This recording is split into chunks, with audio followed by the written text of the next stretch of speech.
तुम्हें अगले जन्म में पशु योनि भोगनी पड़ेगी। क्या आपने कभी सोचा है कौन से कर्म करने से मनुष्य को पशु योनि मिलती है?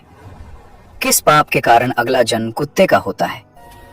कौन से कर्म इंसान को सांप बनाते हैं? और वो कौन सा अधर्म है जो आत्मा को कीड़े मकोड़े की योनि तक पहुंचा देता है? ये गहन ज्ञान स्वयं श्री कृष्ण ने गरुड़ देव को दिया था। तो आइए इस दिव्य कथा के माध्यम से कर्मों का ये गहरा रहस्य विस्तार से समझते हैं, ताकि हम जान सकें क्या करना है और क्या नहीं। गरुड़ देव एक दिन द्वारका में श्री कृष्ण के पास आए। उनके मुख पर गहरी जिज्ञासा थी और मन में एक प्रश्न जो उन्हें भीतर से व्याकुल कर रहा था। प्रणाम कर वे बोले, प्रभु, मैंने देखा है कि मृत्यु के बाद कुछ जीव मनुष्य योनि में नहीं लौटते। कोई कुत्ता बन जाता है, कोई सांप, कोई कीड़े मकोड़े की योनि में चला जाता है। ये देखकर मेरा हृदय विचलित हो उठता है। कृपया बताइए, ऐसे कौन से पाप होते हैं जिनके कारण मनुष्य को पशु योनि प्राप्त होती है? श्री कृष्ण मंद मुस्कान के साथ गरुड़ देव की ओर देखे। उनका स्वर शांत था, पर शब्दों में गहरी गंभीरता थी। वे बोले, गरुड़, तुम्हारा यह प्रश्न अत्यंत महत्वपूर्ण है। ये केवल तुम्हारी जिज्ञासा नहीं, बल्कि समस्त मानव जाति के लिए विचार करने योग्य विषय है।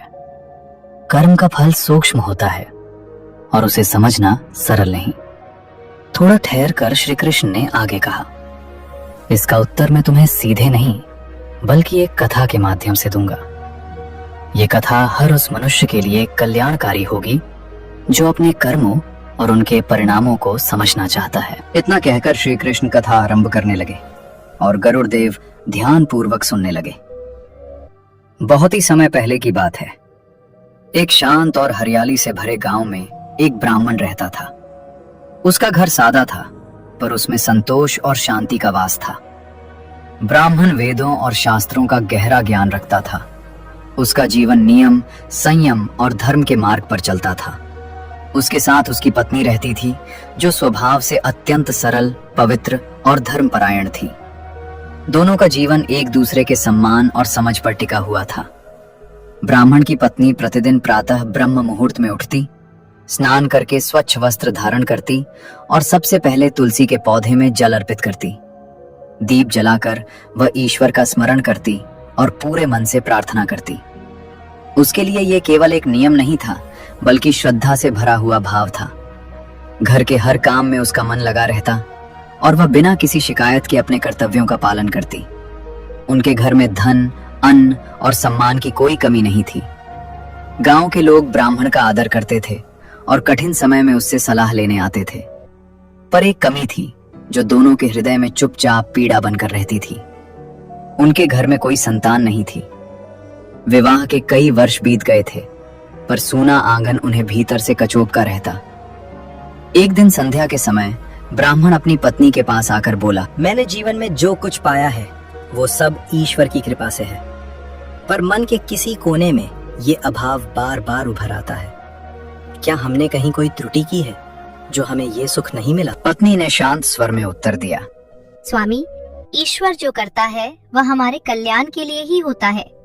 संभव है ये भी हमारी किसी परीक्षा का समय हो।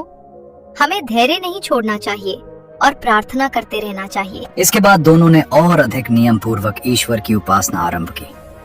ब्राह्मण ने व्रत किए, दान दिया और तीर्थों का स्मरण किया। वो प्रतिदिन ईश्वर से केवल एक ही वरदान मांगता, संतान का नहीं, बल्कि सद्बुद्धि और सही मार्ग पर चलने की शक्ति का। पर मन के भीतर एक कोमल इच्छा भी छिपी रहती। समय बीतता गया। विवाह के 7 वर्ष पूरे हो गया। एक दिन ब्राह्मण की पत्नी ने एक अद्भुत स्वप्न देखा। उसने देखा कि एक दिव्य प्रकाश उसके घर में प्रवेश कर रहा है।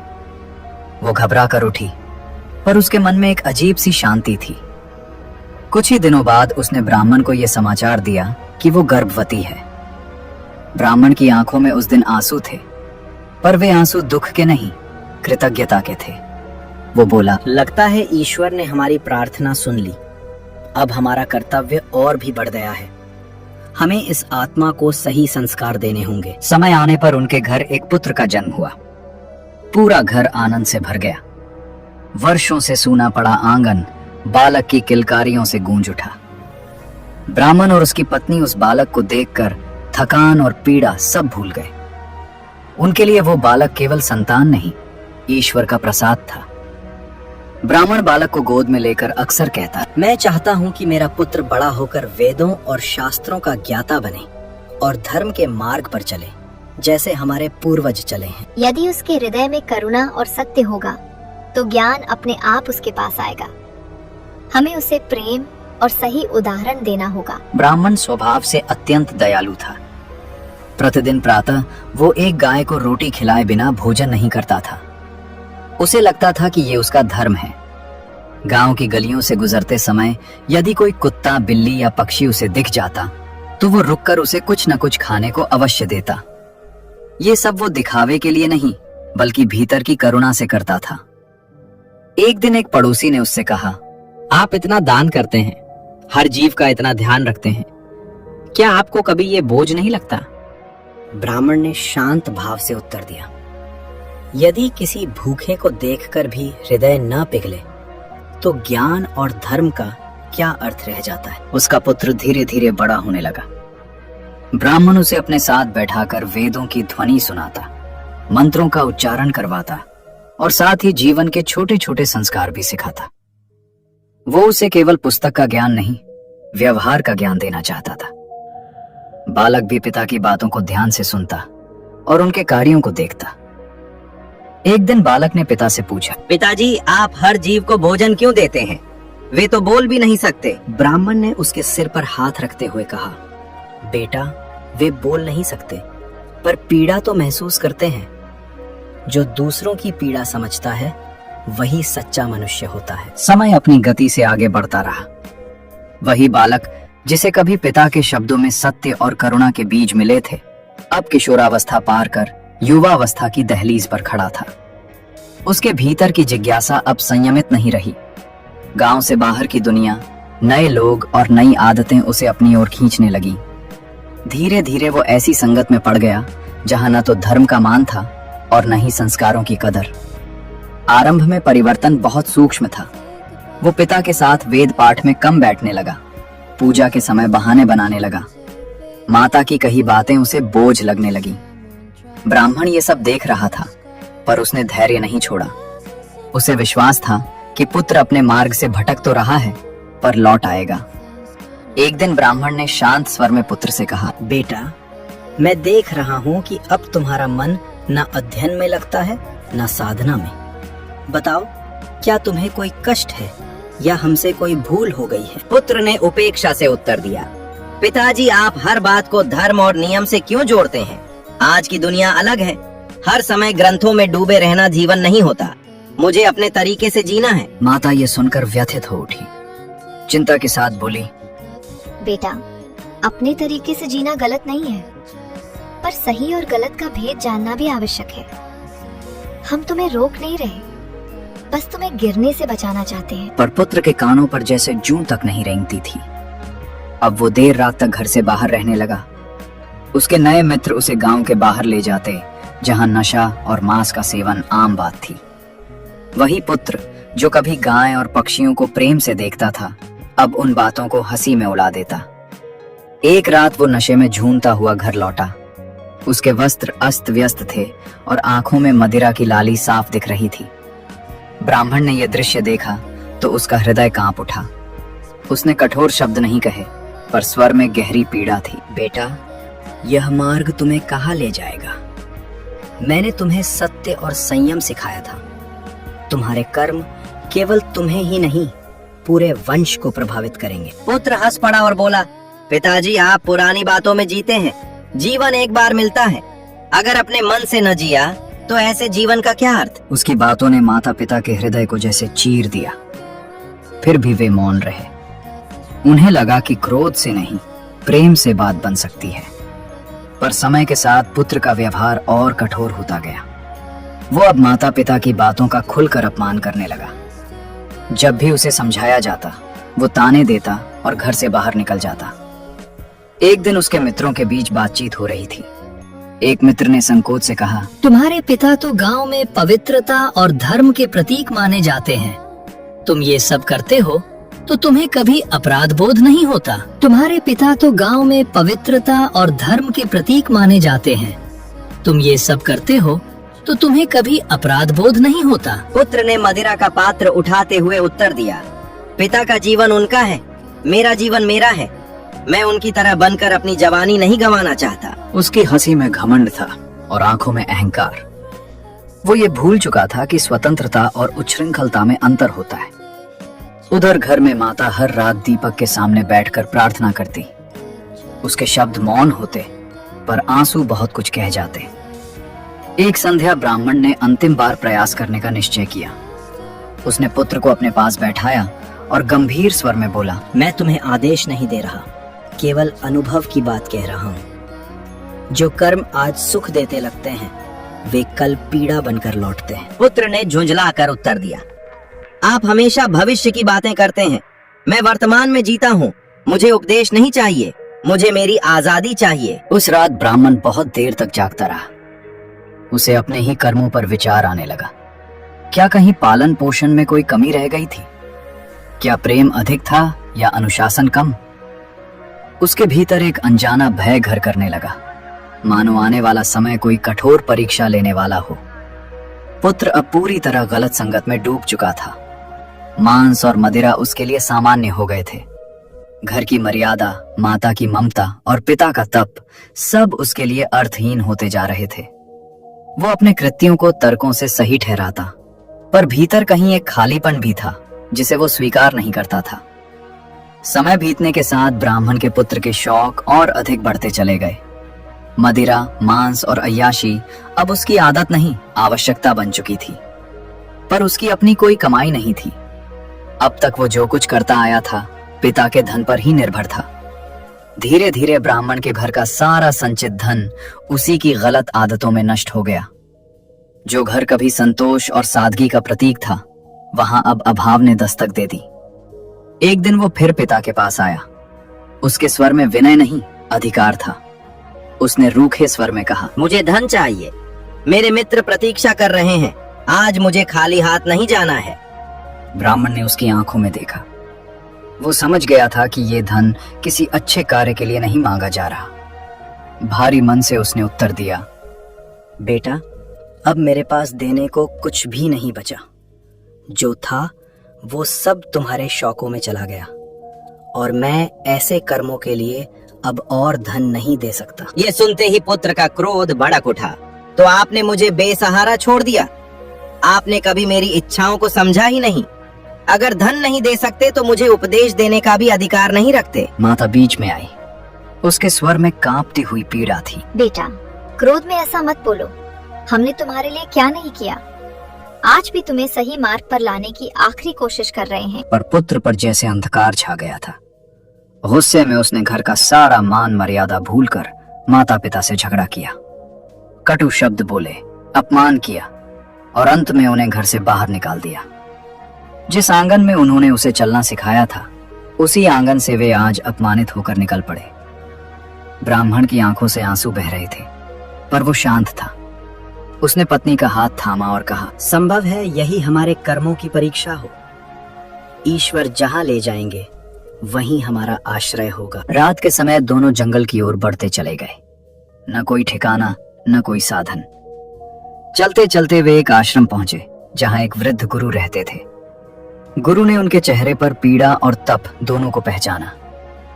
आप यहाँ शरण लेने आए हैं, गुरु ने शांत स्वर में कहा। ये आश्रम सबके लिए खुला है, जब तक चाहें यहाँ निवास करें। उधर ब्राह्मण का पुत्र अब पूरी तरह पतन के मार्ग पर उतर चुका था।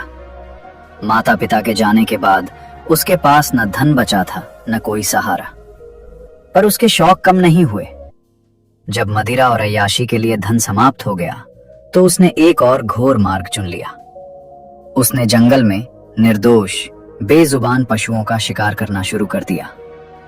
उनका मांस बेचकर वो धन कमाता और उसी धन से फिर नशे में डूब जाता। एक रात उसके मित्रों के साथ बैठा वो गर्व से बोला, अब मुझे किसी पर निर्भर नहीं रहना पड़ता। जंगल में सब कुछ मुफ्त है, बस हिम्मत चाहिए और हाथ में हथियार। एक मित्र ने हंसते हुए कहा, तुम तो अब सच में अपने पिता से बिल्कुल अलग बन गए हो। उन्हें पता चले तो क्या कहेंगे? उसने ठहाका लगाया, वे अपने आश्रम और भजनों में खुश होंगे और मैं अपनी जिंदगी में जिसे जो पसंद है वही उसे करना चाहिए। समय इसी तरह बीतता गया। पाप पर पाप जुड़ते चले गए। फिर एक दिन उसके शरीर पर लाल फुंसियां निकल आईं। पहले उसने ध्यान नहीं दिया, पर कुछ ही दिनों में वे पूरे शरीर में फैलने लगीं। उनमें असहनीय जलन और पीड़ा थी। वो न ठीक से बैठ पाता न लेट पाता। रातें करवटें बदलते कटने लगीं। उसने अपने मित्रों को बुलाकर कहा, मेरे शरीर में भयानक जलन हो रही है, शायद कोई बीमारी लग गई है। कुछ दिन मेरे साथ रहो, मुझे अकेला मत छोड़ो। मित्रों ने उसे ऊपर से नीचे तक देखा। फुंसियों से रिश्ता रक्त और दुर्गंध उन्हें भयभीत कर रही थी। दोस्तों ने कहा, ये तो कोई भयानक रोग लगता है, हमारे लिए खतरा हो सकता है। तुम किसी वैद्य को दिखाओ, हम यहाँ नहीं रुक सकते। इतना कहकर वे एक एक कर दूर हो गए। जिनके लिए उसने माता पिता को ठुकराया था, वही उसे इस हालत में अकेला छोड़ गए। वो अकेला बैठा अपने शरीर की पीड़ा से कराहता रहा। मन में विचारों का तूफान उठने लगा। आज ये मित्र कहाँ हैं, जिन्हें मैंने अपना सब कुछ माना, और जिन माता पिता को मैंने निकाल दिया, वे मुझसे कितना प्रेम करते थे। उसकी आंखों से आंसू बहने लगे। पहली बार उसे अपने कर्मों का भार महसूस हुआ। मैंने किसके लिए ये सब किया? मदिरा और मांस के लिए? क्षणिक सुख के लिए मैंने अपना सब कुछ खो दिया। अब उसे मां की प्रार्थनाएं याद आने लगी। पिता के शांत शब्द कानों में गूंजने लगे। शरीर की पीड़ा से अधिक मन की पीड़ा उसे जला रही थी। वो जान चुका था कि जिसने अपनों को ठुकराया, वो अंत में अकेला ही रह जाता है। जंगल की खामोशी में उसकी सिसकियां गूंज रही थी। समय अब उसके लिए ठहर सा गया था। मित्रों के चले जाने के बाद ब्राह्मण का वो पुत्र पूरी तरह अकेला पड़ चुका था। शरीर पीड़ा से भरा था, मन पछतावे से। उसी एकांत में उसे पहली बार माता पिता की याद सच्चे अर्थों में आई। उसे लगा, यदि इस संसार में अब भी कोई उसे स्वीकार कर सकता है, तो वे केवल उसके माता पिता ही हैं। उसी क्षण उसने निश्चय किया कि वो उन्हें ढूंढेगा। न ये जानता था कि वे कहाँ हैं, न ये कि वे जीवित भी हैं या नहीं। फिर भी वो लंगड़ाते हुए जंगल के रास्ते पर चल पड़ा। हर कदम के साथ शरीर की जलन बढ़ रही थी, पर मन में एक ही भाव था, क्षमा मांगने का। चलते चलते वो जंगल के और भीतर पहुंच गया। पेड़ घने होते जा रहे थे। सूर्य का प्रकाश धरती तक मुश्किल से पहुंच रहा था। चारों ओर अजीब सी खामोशी थी, मानो जंगल भी उसे चेतावनी दे रहा हो। पक्षियों की आवाजें भी अब कम हो गई थी। वो बुदबुदाया, मां, पिताजी, आप जहां भी हों, बस एक बार मुझे क्षमा कर दीजिए। कुछ दूर आगे बढ़ने पर अचानक उसे झाड़ियों में हलचल सुनाई दी। उसका हृदय जोर जोर से धड़कने लगा। अगले ही क्षण उसकी आंखों के सामने एक तेंदुआ आ खड़ा हुआ। उसकी आंखें जलती हुई थीं, शरीर दुबला था और चाल से स्पष्ट था कि वो कई दिनों से भूखा है। वो धीरे धीरे उसकी ओर बढ़ने लगा। ब्राह्मण का पुत्र भय से कांप उठा। उसके पैर जैसे जड़ हो गए। कांपती आवाज में वो बोला, मुझे मत मारो, मैं बहुत पीड़ा में हूँ। मैं अपने माता पिता को खोजने जा रहा हूँ। मेरे शरीर पर फोड़े हैं, मैं और नहीं सह सकता। तेंदुआ रुका। उसकी आंखों में कोई करुणा नहीं, बल्कि कठोर स्मृति थी। गहरी गंभीर आवाज में वो बोला, तुम आज अपने प्राणों की भीख मांग रहे हो। जब तुमने निर्दोष पशुओं को मारा था, तब उन्होंने भी जीवन की भीख मांगी होगी। तुमने तब उनकी पीड़ा नहीं सुनी। लड़के की आंखों से आंसू बहने लगे। वो बोला, मुझसे पाप हो गया, मैं अज्ञान में था। मुझे नहीं पता था कि ये सब इतना भयानक परिणाम देगा। तेंदुआ एक कदम और आगे बढ़ा और बोला, अज्ञान का बहाना मत दो। तुम्हें सही और गलत का ज्ञान था। तुम एक ब्राह्मण के पुत्र हो, फिर भी तुमने जानबूझकर अधर्म चुना। उसकी आवाज जंगल में गूंज रही थी। लड़का पीछे हटना चाहता था, पर शरीर ने साथ नहीं दिया। वो सिसकते हुए बोला, मैंने अपने माता पिता का अपमान किया। आज मैं अकेला हूँ, मुझे एक अवसर और दे दो। तेंदुए की आंखों में एक अजीब सी चमक आई। वो बोला, तुम्हारी कथा मुझे अपनी याद दिलाती है। मैं भी एक समय मनुष्य था, मुझे भी जीवन का सही मार्ग पता था, फिर भी मैंने हिंसा और स्वाद को चुना। लड़के ने चौंक कर उसकी ओर देखा। मनुष्य थे? ये कैसे संभव है? क्या ये भी कर्मों का फल है? तेंदुए ने गहरी सांस ली। उसने कहा, हाँ, पिछले जन्म में मैं भी बेजुबान पशुओं को मारता था, उनका मांस खाता था और उसे अपना अधिकार समझता था। मृत्यु के बाद वो बोला, मुझे इस योनि में जन्म मिला, तब से आज तक इसी जंगल में भटक रहा हूँ। लड़के का शरीर भय से सुन्न हो गया और बोला, तो क्या मेरे लिए भी यही भाग्य है? क्या मेरे पाप मुझे भी ऐसी ही योनि में ले जाएंगे? तेंदुआ गंभीर स्वर में बोला, कर्म कभी नष्ट नहीं होते, वे समय आने पर फल देते हैं। तुम्हारे कर्म आज मेरे सामने खड़े हैं। लड़के ने हाथ जोड़ दिए। मुझे क्षमा कर दो, मैंने जीवन को हल्के में लिया। मुझे नहीं पता था कि हर कर्म का लेखा रखा जाता है। तेंदुआ कुछ क्षण शांत रहा, फिर बोला, पश्चाताप तब मूल्यवान होता है जब कर्म करने से पहले हो। आज का पश्चाताप तुम्हें पीड़ा से मुक्त नहीं कर सकता। आज मैं तुम्हें खाकर अपनी भूख मिटाऊंगा और तुम्हारे लिए ये भी तुम्हारे कर्मों का ही फल है। लड़का जोर से रो पड़ा। माँ, पिताजी, मैंने बहुत बड़ी भूल की। काश समय लौट सकता। पर समय कभी लौटता नहीं। अगले ही क्षण तेंदुए ने उस पर झपट्टा मारा। जंगल की शांति एक चीख से टूट गई। फिर सब कुछ शांत हो गया। कुछ ही पलों में उस ब्राह्मण पुत्र का जीवन समाप्त हो गया। अचानक उसके सामने दो भयानक आकृतियां प्रकट हुईं। उनके नेत्र अग्नि समान थे और हाथों में पाश था। वे यमदूत थे। एक यमदूत कठोर स्वर में बोला, तुम्हारा समय पूर्ण हो चुका है, अब तुम्हें अपने कर्मों का फल भोगना होगा। चलो, यमपुरी में धर्मराज तुम्हारी प्रतीक्षा कर रहे हैं। उस लड़के की आत्मा कांप उठी। मुझे और अवसर नहीं मिलेगा। मैं पश्चाताप कर चुका हूँ। क्या अब भी कोई मार्ग शेष नहीं?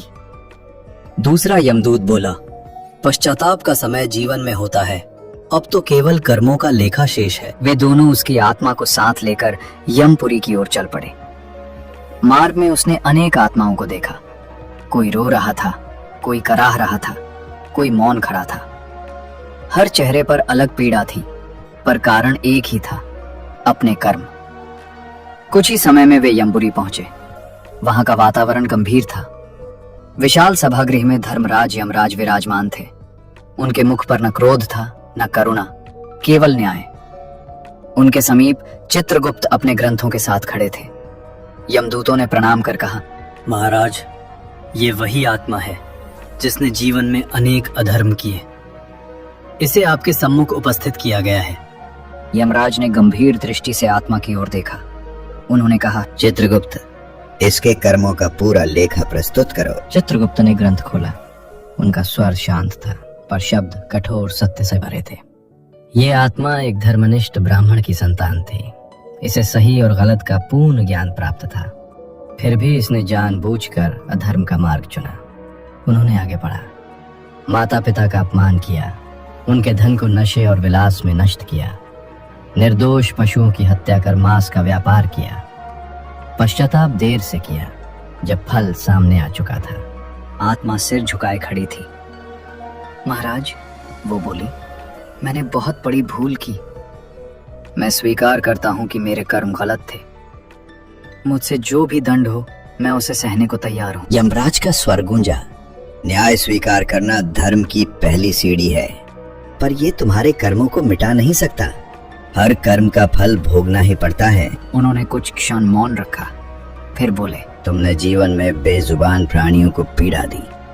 अब तुम्हें स्वयं उन योनियों में जाकर उस पीड़ा को अनुभव करना होगा। यमराज ने घोषणा की, तुम्हें पहले सांप की योनि दी जाती है, इसके बाद तुम कुत्ता, मेंढक और कीड़े मकोड़ों की योनियों में भी जन्म लोगे। वे योनियां जहां भय, भूख और तिरस्कार निरंतर साथ रहते हैं। आत्मा कांप उठी। क्या ये दंड कभी समाप्त होगा? क्या मुझे मानव जन्म फिर मिलेगा? यमराज ने उत्तर दिया, जब तुम्हारे संचित कर्म समाप्त होंगे, तभी आगे का मार्ग खुलेगा। ये यात्रा लंबी है, पर न्यायपूर्ण है। इसके बाद यमदूतों ने उसे सांप की योनि में भेज दिया। अगले ही क्षण वो स्वयं को धरती लोक में एक सांप के रूप में अनुभव करने लगा। न भाषा थी, न अभिव्यक्ति, केवल भय और भूख। हर पल उसे मनुष्यों से खतरा था। हर जीव उसे मारने को तत्पर था। सांप की योनि में उसने पहली बार समझा कि भय क्या होता है। पत्थरों के नीचे छिपकर रहना, भोजन के लिए संघर्ष करना और हर क्षण मृत्यु की आशंका। उसे अपने पिछले जन्म की क्रूरता अब स्पष्ट दिखाई देने लगी। समय बीतने पर जब उस योनि का फल पूरा हुआ तो उसे दूसरी योनि में भेज दिया गया। कभी वो कुत्ता बना जहां उसे दुत्कार और भूख मिली, कभी मेंढक जो हर कदम पर कुचले जाने का भय सहता है, कभी कीड़ा जिसे कोई महत्व नहीं देता। हर योनि में उसे एक ही बात समझ में आती गई, जिस पीड़ा को मैंने दूसरों को दिया वही पीड़ा अब मेरा अनुभव बन चुकी है। उसकी चेतना धीरे धीरे परिपक्व होने लगी। उसे माता पिता का प्रेम, पिता की करुणा और माता की प्रार्थनाएं अब स्पष्ट दिखने लगी। पर अब शब्द नहीं थे, केवल अनुभव थे। कथा सुनाने के बाद श्री कृष्ण कुछ क्षण मौन रहे। फिर वो आगे बोले, मनुष्य पशु की योनि प्राप्त करेगा, उसके कई कारण हैं। पहला कारण है क्रूर हिंसा और निर्दयता। जो मनुष्य बिना किसी आवश्यकता के केवल स्वाद, मजा या मनोरंजन के लिए पशु पक्षियों की हत्या करता है और दूसरों के दर्द को महसूस नहीं करता, उसकी आत्मा को उसी हिंसा से जुड़ी पशु योनि में जाना पड़ता है। ऐसे कर्म करुणा से शून्य होते हैं और करुणा के बिना मनुष्य मनुष्य नहीं रह पाता। फिर श्री कृष्ण ने आगे कहा, दूसरा कारण है भोजन में लोभ और असंयम। जो व्यक्ति केवल जीभ के सुख के लिए जीता है, खाने पीने में कोई मर्यादा नहीं रखता और विवेक को छोड़ देता है, उसे ऐसी योनि मिलती है जहां बुद्धि नहीं, केवल भूख और प्रवृत्ति होती है। मनुष्य को भोजन करना चाहिए, भोजन को मनुष्य पर शासन नहीं करना चाहिए। तीसरे विषय पर वे बोले, तीसरा कारण है काम वासना में डूबा जीवन। जो मनुष्य स्त्री पुरुष के सम्मान को भूलकर केवल वासना को ही जीवन का लक्ष्य बना लेता है, पर स्त्री गमन, छल और भोग में लिप्त रहता है, वो आत्मा ऐसी योनि पाती है जहां विवेक समाप्त हो जाता है और केवल प्रवृत्ति शेष रहती है। वासना पर नियंत्रण न हो तो आत्मा नीचे की ओर गिरती है। गरुड़ देव ध्यान से सुन रहे थे। श्री कृष्ण ने आगे कहा, चौथा कारण है माता पिता और गुरु का अपमान। जिनसे जीवन मिला, जिनसे संस्कार और दिशा मिली, यदि मनुष्य उन्हीं का अपमान करे, उनकी सेवा से मुंह मोड़ ले, तो वह कृतघ्न कहलाता है। ऐसी आत्मा को ऐसी पशु योनि मिलती है जहां सेवा तो करनी पड़ती है पर सम्मान नहीं मिलता। अंत में श्री कृष्ण ने कहा, पांचवा कारण है अहंकार। जो व्यक्ति अपने धन, शक्ति, ज्ञान या पद के घमंड में दूसरों को तुच्छ समझने लगता है, गरीब और निर्बल का उपहास करता है, उसे वही योनि मिलती है जिसे वह तुच्छ समझता था, ताकि वो अनुभव से जाने कि घमंड का फल क्या होता है। श्री कृष्ण ने बात समाप्त करते हुए कहा, गरुड़, पशु योनि दंड मात्र नहीं है, वो आत्मा के लिए शिक्षा है। मनुष्य जन्म सबसे बड़ा अवसर है। जो इसे करुणा, संयम और विनम्रता से जी लेता है, वही इस चक्र से मुक्त हो पाता है। गरुड़देव नतमस्तक हो गए। उन्होंने कहा, प्रभु, आज आपने कर्म और करुणा का सच्चा अर्थ समझा दिया। दोस्तों, यदि आपको यह कथा पसंद आई हो तो वीडियो को लाइक करें, शेयर करें और ऐसे ही धर्म व कर्म से जुड़ी कथाओं के लिए चैनल को सब्सक्राइब करें और कमेंट में जय श्री कृष्णा अवश्य लिखें।